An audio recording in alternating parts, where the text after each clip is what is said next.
Now, when I say Romeo and Juliet, who comes to mind? Dana? Claire Danes. That's right, Claire Danes. Who else? Leonardo DiCaprio. Right? Who else? Well, you know, someone else was involved in that movie who in some ways is as famous as Leonardo DiCaprio. And his name's William Shakespeare. And some great movies are based on his plays. Hamlet. West Side Story. The Talented Mr. Ripley. Waterworld. Gladiator. Chocolat. Mr. Burke, as you know, my boyfriend drowned in a surfing accident. I don't think I can handle Romeo and Juliet right now, emotionally. Tanya Ablani died a year ago. Well, sometimes it takes decades to recover from a tragedy like this. You only went out with him for 2 weeks.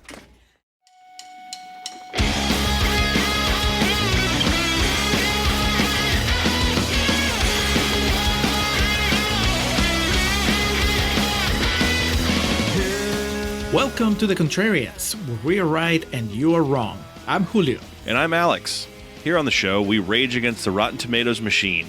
For the first half of each episode, Contrarians Corner, we trash the fresh red tomatoes and praise the rotten green splotches, making our case any way we can. The aptly titled Real Talk serves as the second half of each episode. This is where we discuss our true feelings on the movie we're covering. For more information on our podcast and to browse past episodes, you can head over to our website, wearethecontrarians.com. From there, you can also access our Patreon and merchandise, because capitalism. If you enjoy our attempts at comedic film discussions, we encourage you to subscribe and leave us a review on whatever podcatcher you use. If you'd like to reach out to us directly, that's what social media is for. You can find us on most platforms as @ContrarianPrime. You can also see what we look like if you go to youtube.com/@ContrarianPrime, and you can contact us by email at wearethecontrarians@gmail.com. I think that covers it. Then it's time for the podcast.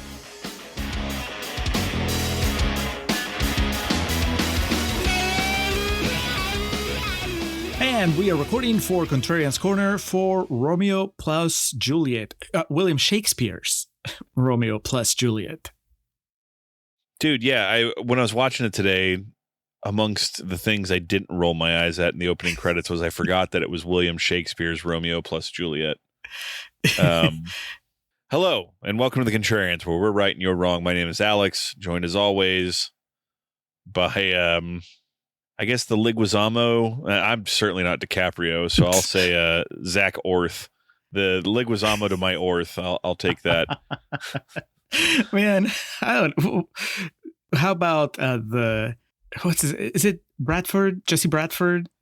Young Jesse Bradford. Yeah. I mean, everybody here is young. I think the only person that looks the same as we've always seen him in movies is Paul Sorvino and Paul Rudd. It's the Pauls that don't age. The Sorvino to my Dennehy. How about that? Man, so we're rivals, huh? But we end the movie with a handshake. So we do. All right. This is the good news is that neither of us are Pete Postlewaite. The biggest fuck up in the movie? Yeah, we're not. Give me a couple more years and I'll be Emmett Walsh. But for today, Baz Luhrmann has finally arrived on the Contrarians, taking us back to the 1500s with Romeo and Juliet, of course, a play by William Shakespeare. The 1996 hit sensation, I would dare say, as off a $15 million budget, this baby raked in almost $150 million and found itself deeply entrenched in the MTV Movie Awards of 1997, which we will get to in the second half of this show. Now, longtime listeners, and look, with a movie like this, there's a very real possibility someone is listening for the first time to the Contrarians. And if that's you, thank you. But longtime listeners know I have no truck for Baz Luhrmann. I have absolutely no time for the man, and it's nonsense. I cannot sanction his buffoonery. So much so that I just completely Elvis just passed me by. I was like, I'm not going to watch this. Which, to his credit, that meant I made it 5 movies in, because I have seen Strictly Ballroom. So 1, 2, 3, 5 movies in. So Australia was the one that made you tap out. Dude, Australia is so bad. So bad. Even with Batman Forever's Nicole Kidman in one of the leading roles. Dude, nothing could save like that movie with that runtime. No, sir. But Leo, we have a very young Leo here, 2 years away from making his retirement fund and that of his great-grandchildren. We have a young Claire Danes, Catherine Brewster, Brian Dennehy, just a very short time away from the Contrarians. And, of course, Paul Sorvino, who we've talked about kind of limitedly in the past. And Paul Rudd. We have praised. No, we didn't praise it. You were disgusted by his classic line from Goodfellas. Hey, you broke your cherry. And Paul Rudd, who I will say right now, God bless the man. I'm not even going to say he understood the assignment. I think he just didn't care and decided to be Paul Rudd because his facial expressions and mannerisms, he's fucking hilarious in this movie. I don't know if intentionally, like if that was the way his character was written or not, but so Romeo and Juliet, I'm trying to decide, Julio, if we get into the personal anecdotes about this here or in Real Talk. I'm tempted to save that for Real Talk if that works for you.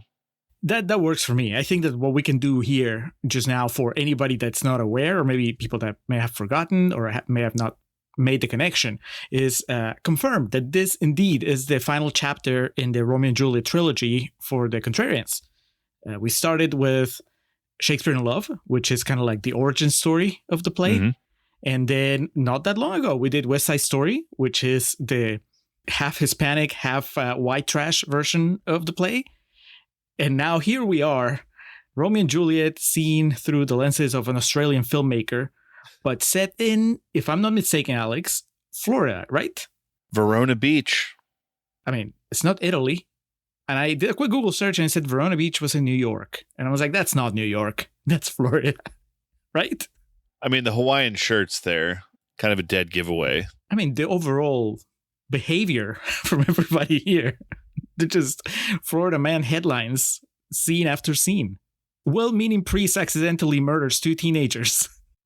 That's the Onion or Florida newspaper. All right, here we go. Baz Luhrmann's vibrant and successful retelling of the Shakespeare play appears to be in Miami.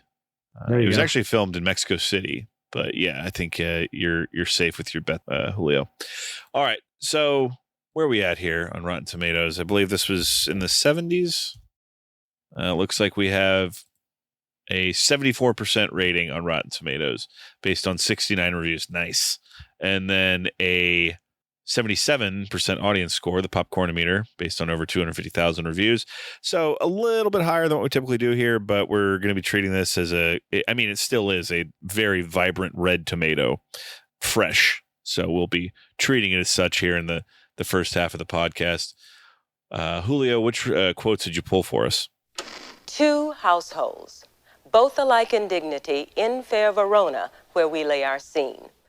All right, fresh tomatoes.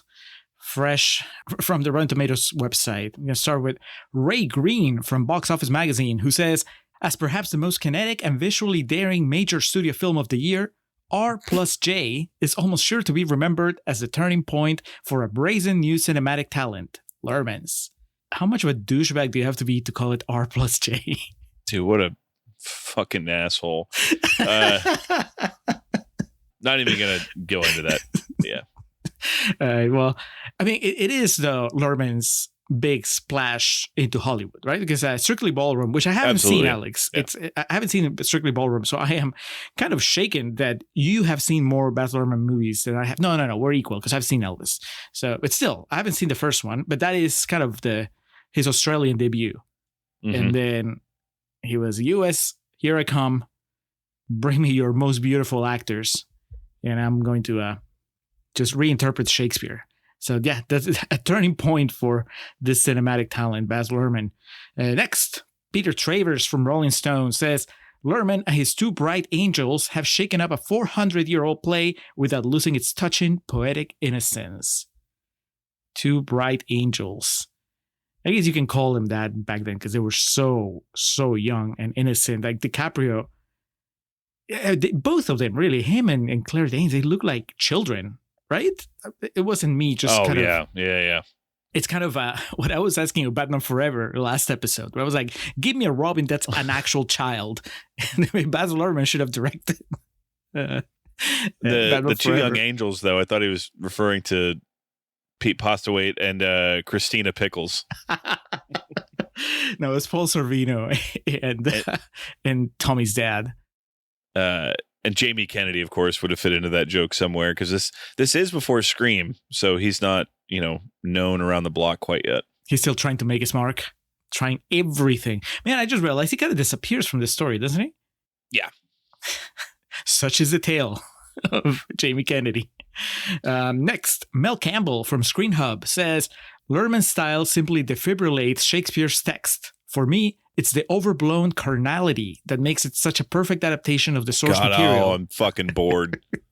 And that still leaps from the screen today. What the overblown carnality? I mean, I guess you never see him have sex in the play. That was just something that Baz Luhrmann introduced into this adaptation.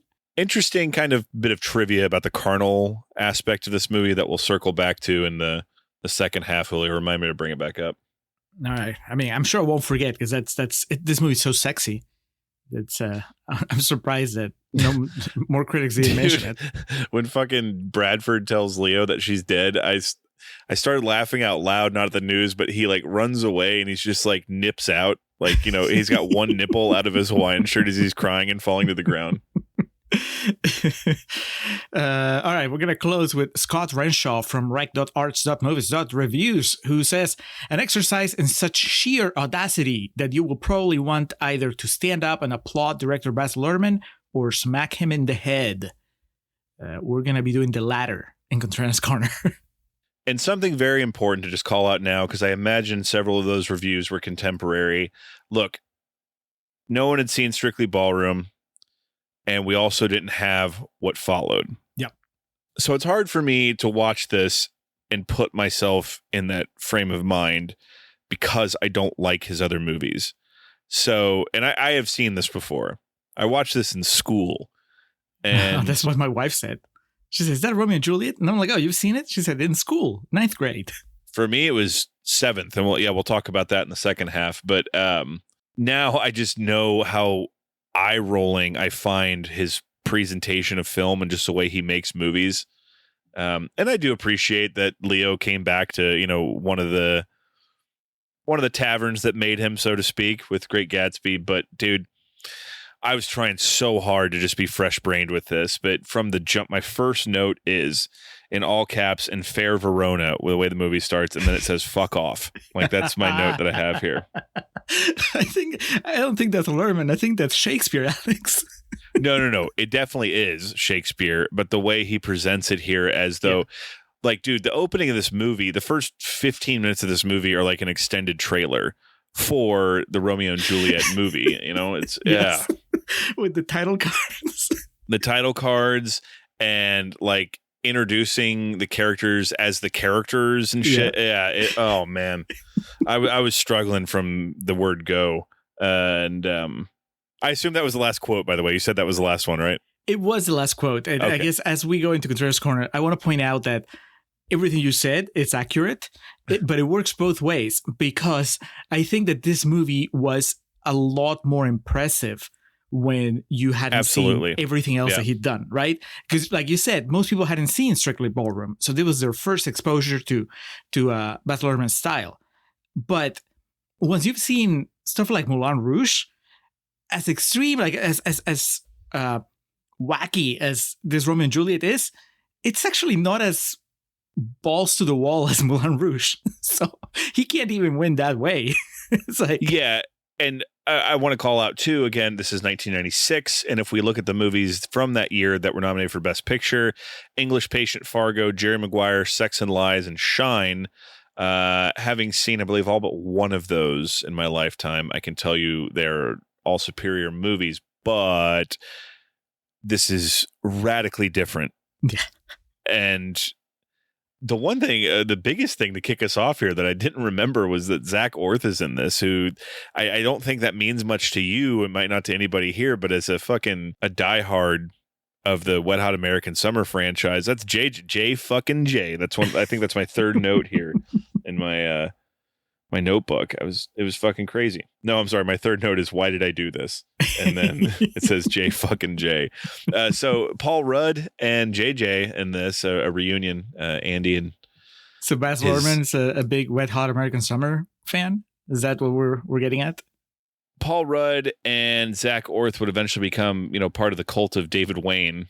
And the state was already going on at this point, but I don't think either of them came into the fold until Wet Hot American Summer. So my hope here is that they kind of befriended each other on set, and then whoever got the part first was like, you should meet Paul Rudd. Definitely would have gotten the part first, and he's like, well, you should meet this guy Zach Orth. He would be good for this role. So that would be in my mind.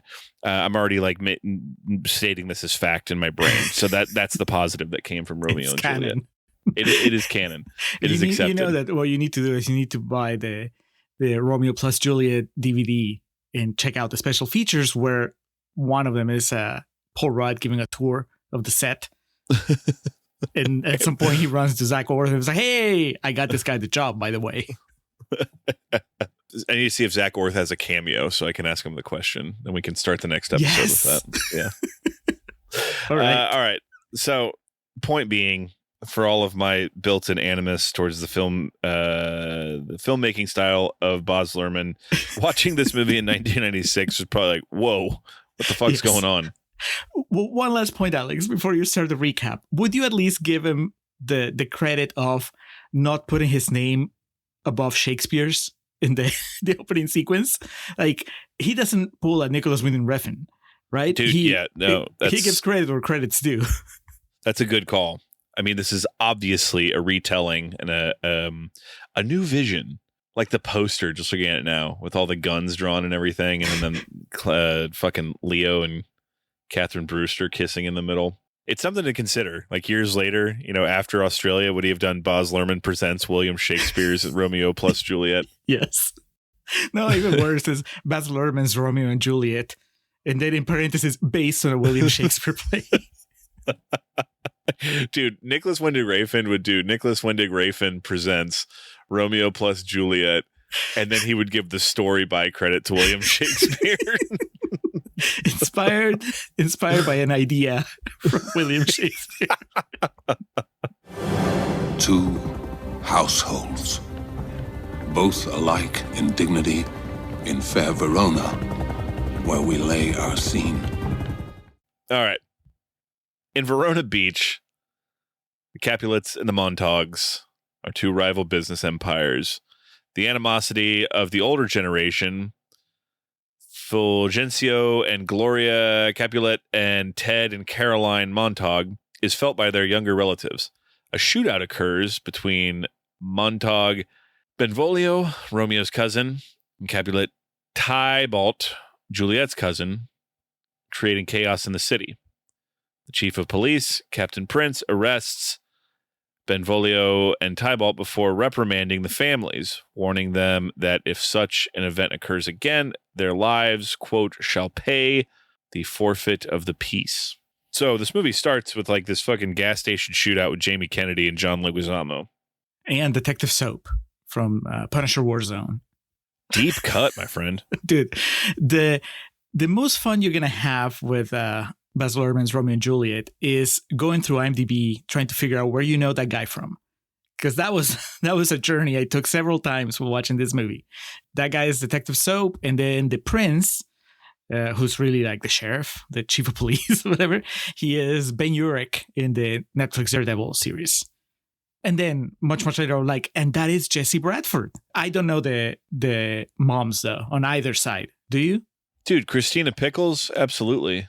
From where? She is Drew Barrymore's mom in The Wedding Singer that gets mad when she realizes that Julia is falling for Robbie.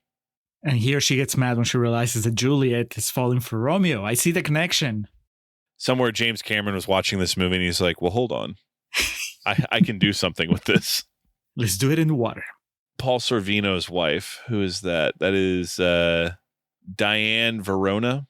Yeah, I can't say that I'm too familiar. Her last name is Verona? She was born to play this part? She was in Heat, and then All That Jazz, she was an extra. So she does have a Criterion to her name. I own it. All right, I must rewatch. All right, so Leguizamo, the biggest name before Leo shows up. I guess if you're like me and you've forgotten that Paul Sorvino already is in this movie, he shows up for like half a second and then he's gone. John Leguizamo makes an entrance, and to be fair, John Leguizamo had a modicum of a name prior to this. From what? Super Mario? Carlito's Way. Oh, he was already Benny from the Bronx? Yeah. Okay, so he was already a shithead. We already knew that. He is. That's kind of like the curse of Leguizamo, right? Like, I know every now and then he'll do something that is not super quirky, but for the most part, he's just kind of saddled with. Well, the problem is the next year he made The Pest. That's it. Lost all credibility. Not too far off, man. But yeah, he's mostly kind of a colorful character actor. So this part, it was just like, well, he has to play it. Kind of like how Sorvino is saddled with being just a mob boss, right? Like you see him and was like, that's what he's gonna play. Like you're not gonna like Leguizamo was never going to play Romeo, and Sorvino was never gonna play the priest. I mean, that was just kind of a lazy casting, I guess, on Luhrmann's part. But yeah, he makes an entrance, and I remember, I will confess, Alex, when I was a teenager and I watched this movie, I thought that was kind of cool what he was doing with the guns. Now I watch it, I'm like, that is not practical. That is not how you shoot at people. That's how you get shot, when you're like posing every time you fire a bullet. Oh yeah.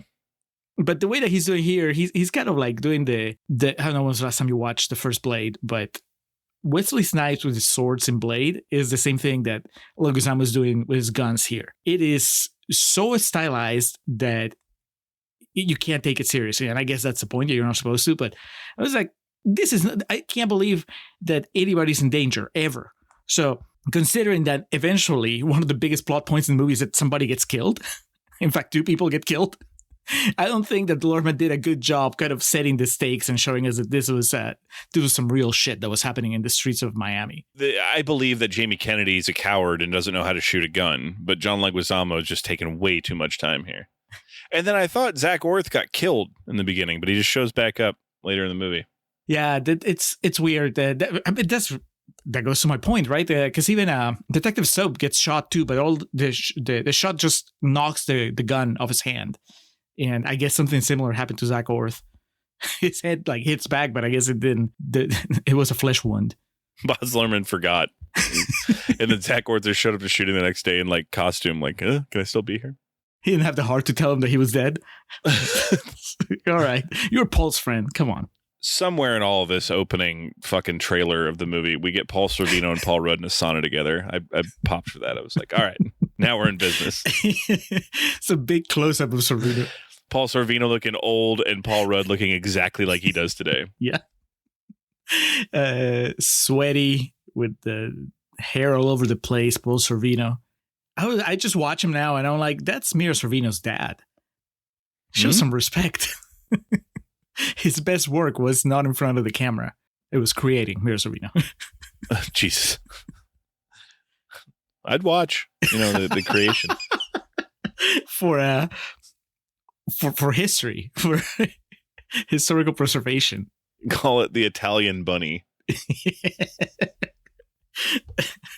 Man, there's like 5 people that would get that joke.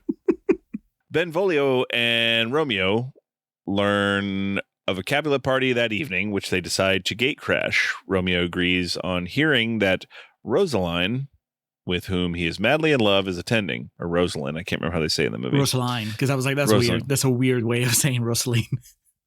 They meet their friend Mercutio, excuse me, who has tickets to the party, and Romeo takes ecstasy as they proceed to the Capulet mansion. Yeah, we get a big drug sequence here. The effects of the drug and the party overwhelm Romeo, who goes to the restroom. There he sees and meets Catherine Brewster, who... and the two instantly fall in love, both unaware of who the other is. Tybalt spots Romeo and vows to kill him for trespassing into his family's home. One thing we haven't called out yet, too, is the dialogue of this, if not directly lifted from the Shakespeare play, which I don't know how much of this was written in Shakespearean language and how much was direct. My understanding is that it's like the Psycho remake, that's shot by shot. This is line by line, like Coriolanus. Yes, yeah. Okay. Proving that bad ideas never die. So that makes sense. With a very goddamn, even like if this came out tomorrow, the only thing that's missing as far as like modern stylization is cell phones. We get, I think, what Baz Luhrmann's life had built up to at that point, which is the shot of Claire Danes and Leonardo DiCaprio on opposite sides of an aquarium looking at each other longingly. That was forever.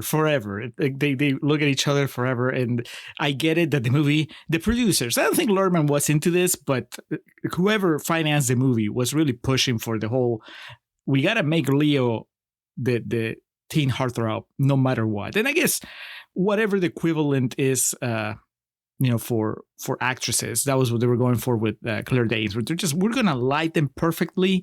We're going to make it to where every teenage boy and teenage girl wants to be with them, wants to be them, and wants to be with them.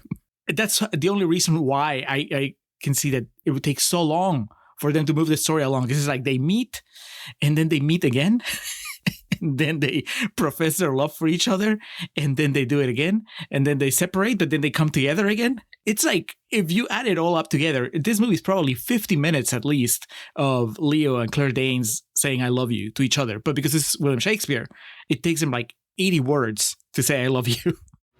My lips, two blushing pilgrims ready stand to smooth that rough touch with a tender kiss. Good pilgrim, you do wrong your hand too much. Which mannerly devotion shows in this? They have to do analogies and digressions in the language. I was not a fan, and maybe I'm a little too cold-hearted for it. Maybe I've lost my teenage innocence when it comes to relationships. But I was like, I don't buy it. And I've said it before, Alex. Like the idea, we said it during West Side Story. Like the idea that two people could just fall in love so quickly and actively ruin their lives over it.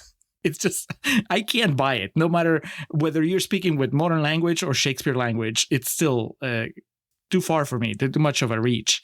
Did you have the same problem? This is the whole joke with Titanic. We're just recycling it, man. We don't. The movies do. No. I'm sorry. Yes, that's it was our whole point of contention with Titanic.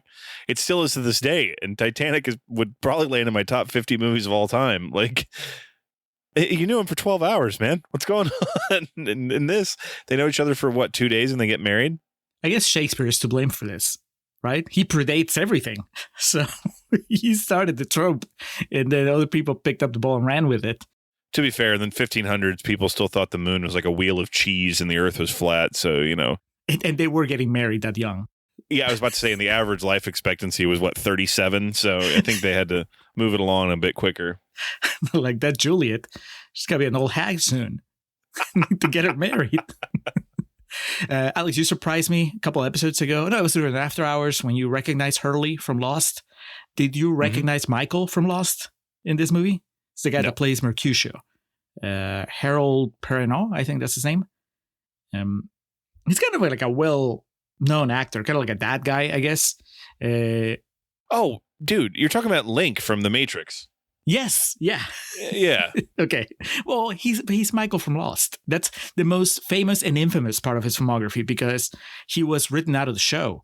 And he was one of the main characters, and then they kind of sent his character away because there was some behind-the-scenes drama. And apparently, lately it's come out that they did him wrong. Like they fucked him up. But he was written out of the show, and that show they never got around to finishing his story in a proper way. So whenever people bring up Michael, it's a source of frustration because like, oh yeah, it's that loose end that they never really got around to fixing. So that's why I know him from. I'm like, but yeah, he's Link. He is in that Constantine show, Hellblazer. Not the movie, not the Keanu Reeves movie, but the show that they had on WB for a while. I think he was one of the characters there. And yeah, every time he shows up, I'm like, hey, there he is. It's Michael from Lost. And then he showed up here. I'm like, it's Michael from Lost in drag feeding drugs to Leo and putting on a show. I remember watching this as a teenager. That was the first time I was like the guns didn't like really faze me, and the visual language didn't either. But then when they went on an acid trip at the party, I was like, that's not on the play. There's no way. Right? I mean, I don't know. I've never read it, so maybe I'm wrong. Do you know if Romeo gets high before going to visit the Capulets? Just licking toads. Yes. I saw a play of Romeo and Juliet when I can't remember if I was like a kid or a teenager, but I did see like a production of it. But yeah, I don't fucking remember. I mean, it's like, how do you do it anyway in a way that compares to what Baz Luhrmann is doing here? With the boys' choir performing Prince songs. With Paul Sorvino dressed as a Roman emperor. And fucking Paul Rudd here, which again, I don't know if this is the way he was supposed to be, but just takes it to a comedic level in this after Romeo and Juliet are separated and she's brought back down to introduce to him, and he's wearing like an astronaut costume and they start like dancing, and like, dude, his like facial expressions and shit, he looks like he's in an SNL skit, man. It's fucking fantastic. God bless that man. He knew that 20, 30 years from now, we're going to be looking at this whole thing and we're going to be laughing at it. So he wanted to be ahead of the curve. Exactly. Tybalt encounters Mercutio and Romeo at the beach. Romeo attempts to make peace, but Tybalt assaults him. Mercutio intervenes and batters Tybalt and is about to kill him when Romeo stops him. Tybalt takes the opportunity to fatally wound Mercutio, who curses both houses before dying. Enraged, Romeo chases after fleeing Tybalt and shoots him dead, avenging Mercutio's death. My note here says the Rumble did it better. Leo guns down the pest in the street.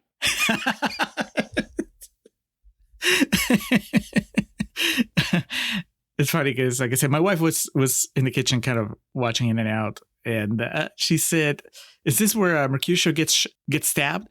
And I said, no, I think he's going to get shot. And she goes, oh, well, in the real play. And I said, I guess, yeah. And then he didn't get shot. He gets stabbed.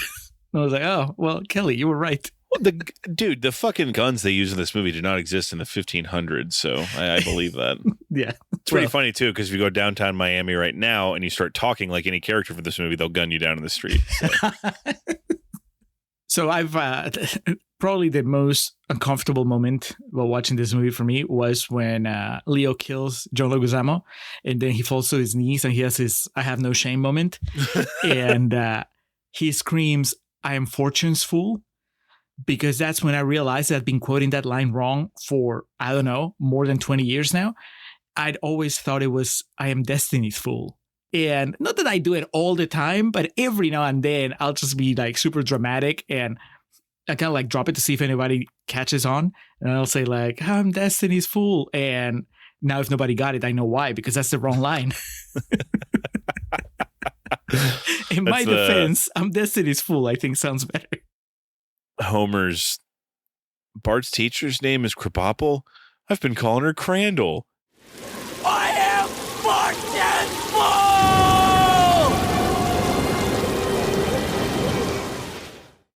I need to take it back to the Rumble, Alex. I need to take it back to the fact that for all intents and purposes, Mercutio is Riff and Leguizamo, Tybalt, is Bernardo. And so this is Tony killing Bernardo after Bernardo kills Riff, which just now that I put it in those terms, Alex, tell me how it was not a lot more compelling, a lot more emotionally charged when it happened with those names, as opposed to the names here, where I don't really care. Like, I like Michael from Lost, and it was unfortunate that he got killed, but it was not like when Riff got killed. And then I liked Bernardo. I didn't care at all for Leguizamo in this movie. So when he gets killed, I'm like, good. He'd been asking for it. Good riddance. Yeah, yeah. And like DiCaprio gets super dramatic about it. I'm like, dude, you were in the right. He killed your friend and he wanted to kill you. So technically, you can maybe get a slap in the wrist and, say it was self-defense. So I guess my point is maybe Baz Luhrmann could have deviated a little bit from the text if Shakespeare didn't do it and give us a more sympathetic, I was going to say Bernardo, but, Tybalt. Because, see, this movie does the one thing where it's superior to West Side Story is that it does not have Baby Driver playing Romeo. You have Leo, so you like Tony in this story. You like that character. You're already on his side. So now imagine if you liked him and you like Tybalt, you like both characters, then you're really bummed when one kills the other. But, that's not what happens. To say Leonardo DiCaprio is preferable to Ansel Elgort is, as referring to the universe as fairly large. I'm fortune's full. Captain Prince banishes Romeo from the city, and he goes into hiding with Father Lawrence. This is Pete Postlewaite, who is Cillian Murphy's dad in Inception, right? Yep. Now he's also in the Contrarians. He's been on Aeon Flux and Alien 3. Good call. The early years. Juliet's nurse arrives, who is a character that's played a bit comedically in this. We get a very bizarre shot of her tuchus at one point. That's Yes. like, okay. And it's from Claire Danes' point of view, which is even weirder. Yeah. Like I would expect from Paul Sorvino, right? She arrives and tells Leo, that Juliet's waiting for him. Romeo climbs Juliet's balcony, and they consummate their marriage, with Romeo departing the next morning. So we get a lot of clothes being... I forgot this was PG-13 because in my head, because the only other time I'd seen this was 7th grade, and the way the finale plays out was much more violent in Monoghan.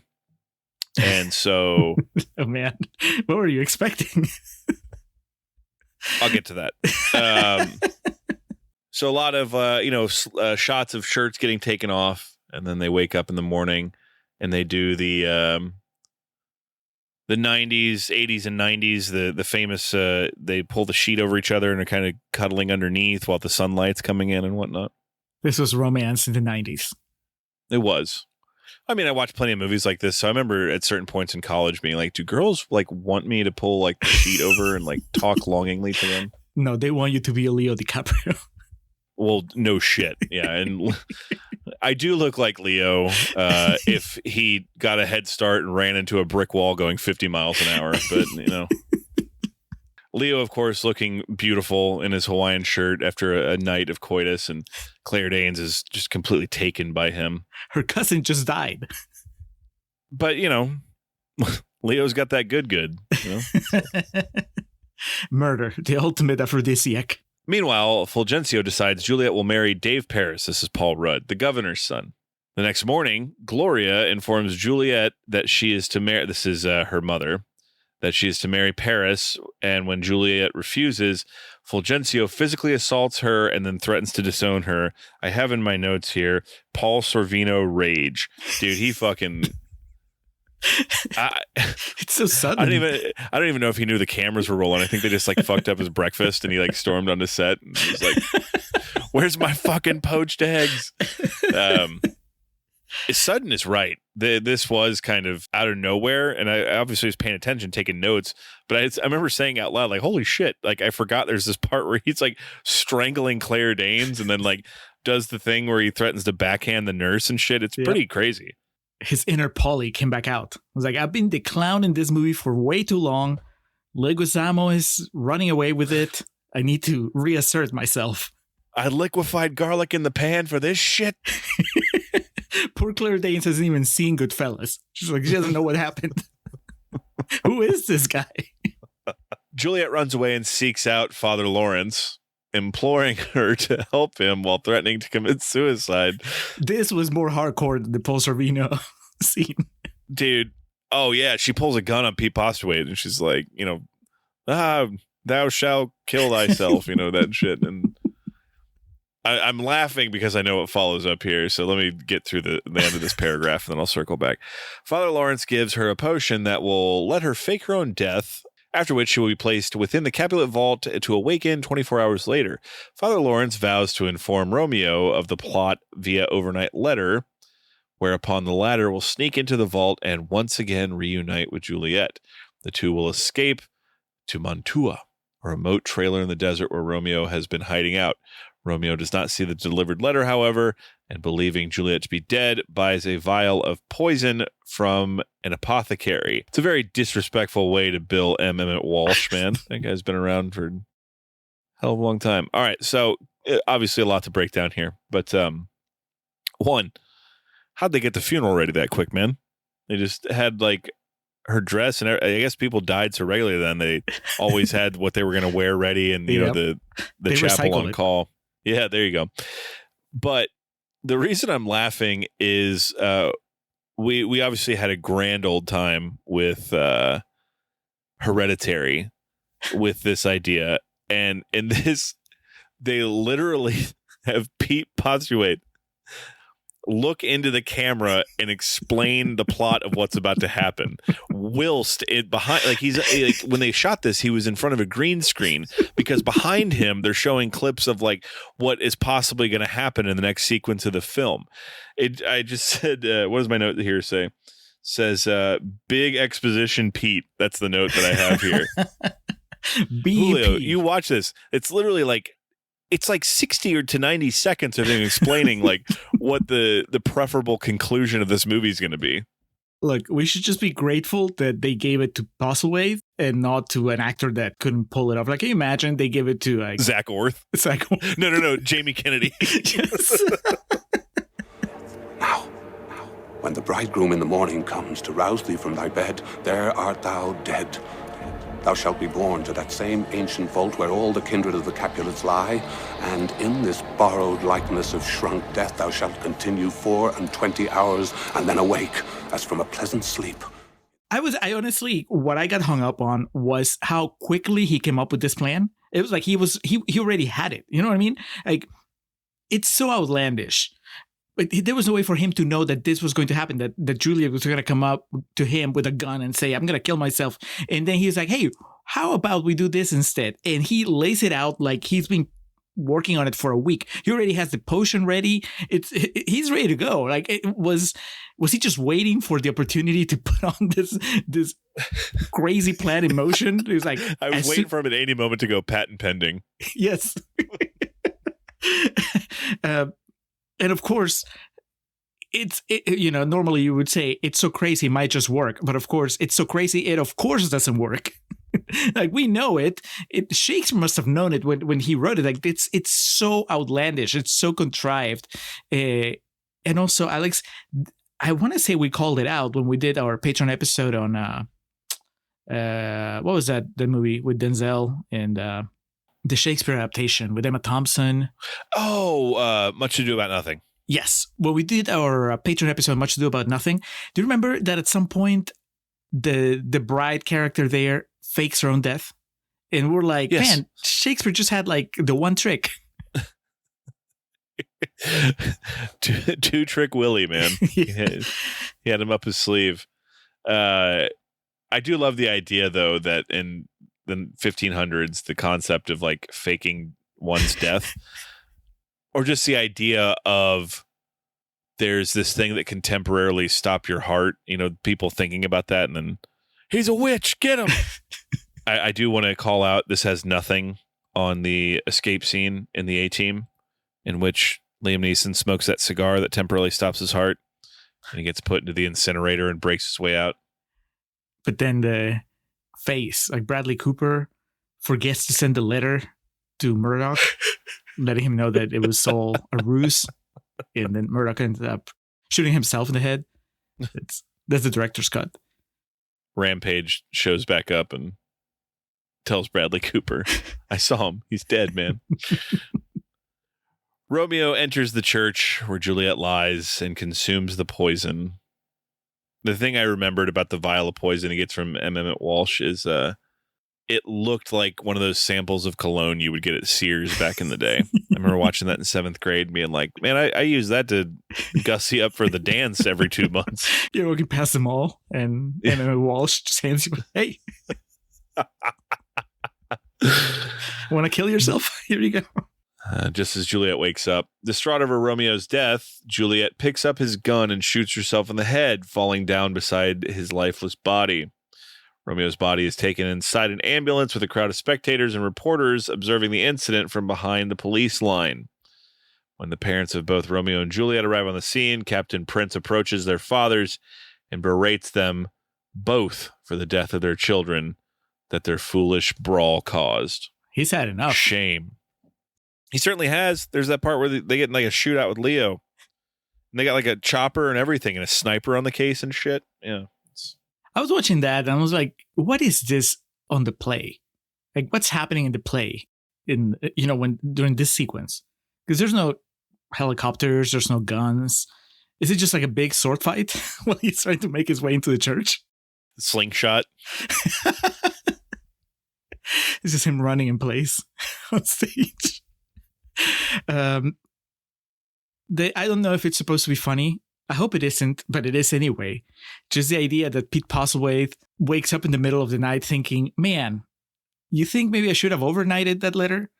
Because there's a good chance that things might go wrong. Fucking UPS or FedEx could have made a commercial out of this movie, man. Yes. Dude, can you imagine? Yeah, like, okay, so Super Bowl 97. This movie's penetrated pop culture to the point where people will recognize Father Lawrence. Yeah. And it's Pete Postlethwaite coming out of the fucking church. And he's like, he gives the package to the FedEx guy. And FedEx is like, get it there on time when it matters. FedEx. You see the FedEx guy drive past Jesse Bradford. Yes. Overtake him. Yeah, then the Packers go on to beat the Patriots later that night. So Alex, she not to be too crass about it, but she blows her brains out, and it's probably the cleanest double suicide in the history of movies. You just told me that you expected this to be rated R, I guess. So were you just bummed that it wasn't as gory as you imagined? That has something to do with my personal anecdote about watching this movie in 7th grade. So I'll use that as like a teaser for the second half. Okay. Well, I'll tell you. But I should have remembered that it was PG-13 because we didn't have to get a waiver from our parents when we watched The Patriot in 8th grade. I want to say that came out in 2000. Yeah, we had to get our parents to sign a waiver, and I remember, man, different time. In 6th grade, it was either 5th or 6th grade, when we were learning about the Holocaust, they had a screening of Schindler's List in the auditorium. And my parents had seen that movie, and I remember they didn't sign the waiver because they thought I was too young to see it. Which How old were fucking you? 11. They're probably right. Not chuckling at the seriousness of the movie, obviously, but yeah, it was. When you're a kid that age, you think like R rating means like fucking guns and tits and stuff. And I remember us watching The Patriot in 8th grade, and like when that cannonball takes like one of the redcoats' heads off, the whole auditorium started clapping. And I was like, good God, man, this is why Trump won. But yeah, I remember like now looking back on the Schindler's List thing of like, man, that's a pretty fucking young age to show the. And again, this is just living through how drastically the American education system's changed. They were like, I remember like seeing pictures from like the fucking gas chambers and Auschwitz and shit and like all this stuff. And we learned about the Holocaust, like beginning to end, the whole story. I genuinely don't even know if they teach that shit anymore, the way everything's changed. They teach it as a fairy tale. They're like, oh, this didn't really happen. These are like, no, it's not a fairy tale. What do you call it? Like a spooky story or something, Fable? Yeah. Cautionary tale. Maybe more people needed their parents to sign that waiver, Alex. You've changed my mind. Living is not too young. A glooming peace this morning with it brings. The sun for sorrow will not show his head. Go hence to have more talk of these sad things. Some shall be pardoned, and some punished. For never was a story of more woe than this of Juliet and her Romeo. As the credits rolled here, we leave the story the way we came in. When that TV set and we start pulling back, whereas before we'd gone in and they're just going over the final monologue. And I just kept thinking, oh yeah, that's the monologue that the the guy with the stutter delivers flawlessly in Shakespeare in Love. Like, much more impactful there. And I was thinking, so what did we gain translating? What did we learn, Palmer? Seriously, like transposing the text from Shakespearean times to modern times. You could say, I guess, that there was an excuse to see John Leguizamo be a gunslinger and young Leonardo DiCaprio, young Claire Danes, like really raise a legion of fans that would follow them for decades. But as far as like the story, as far as the art of filmmaking, what was the point? Because I can tell you what the point was, and I did. I mean, we both did in the West Side Story episode. There's a point, right? There's a reason why you translate the story to modern times, and you make it about race, and you make it about the Puerto Ricans versus the Americans, and so on. There's a purpose there. I couldn't tell you what the purpose is here, other than Baz Luhrmann thought that it would look cool. It was like, I can put a garbage song in the middle of Romeo and Juliet. Let's do it. I'm at a loss. I spent 2 hours with this movie, and when it ended, I'm like, yeah, I guess that's what it looks like when you put Romeo and Juliet in modern times. I didn't need 2 hours to figure that out. Yeah, I don't know if you're expecting like any sort of rebuttal or argument from me, man. Well, my last note is, man, what a bummer of an ending. That would have been that. You know why you put it modern times? Because at the very end, you're going to change the ending, and you make it to where she wakes up and she slaps the poison away from Leo, and then they live happily ever after. Welcome to yet another installment of Alex bringing up Hamlet 2 in discussion. That's the genius of that movie, is when Dana wants to write that play, it's like, didn't everyone die? And he's like, I don't understand why I'd have to have such a sad ending. That literally happens in that movie with the invention of the utilization of a time machine. Was it Othello? Jesus shows up, right? I remember that. Yeah, I mean, it's, you have to kind of pay close attention, but if you pay attention to how he manipulates, like warping the first Hamlet play, it's pretty genius. But that's one of the big parts. Is it Gertrude that Othello? Yeah, there's literally a part like that. He runs up and slaps the poison out of her hand. It's good shit. Well, does Hamlet 2, I don't remember. Does Hamlet 2 close with a Radiohead song?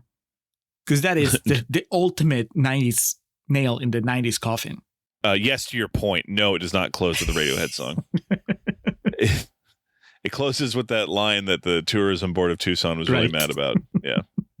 But that was Romeo and Juliet. I'm not going to say it was a launching pad for either Claire Danes or Leonardo DiCaprio, but it was certainly something that made them ever present leading into the bigger things that they did. And man, if you were a child of the 90s, that poster from Romeo and Juliet, not the one that you'll see on the Wikipedia page with like the guns and whatnot, but it's like blue and it has a picture of them like leaning into each other where Leo's kind of almost like looking over his left shoulder. Even in 2005, when I lived in a dorm in college, there were many a female dorm room that had that adorned that poster within. So it's a piece of pop culture I'm very familiar with. Is it good? No. And we're going to talk about that more here in just about a minute or two. Maybe it is, guys. Stick around. All right, let's go to Real Talk. Let's do.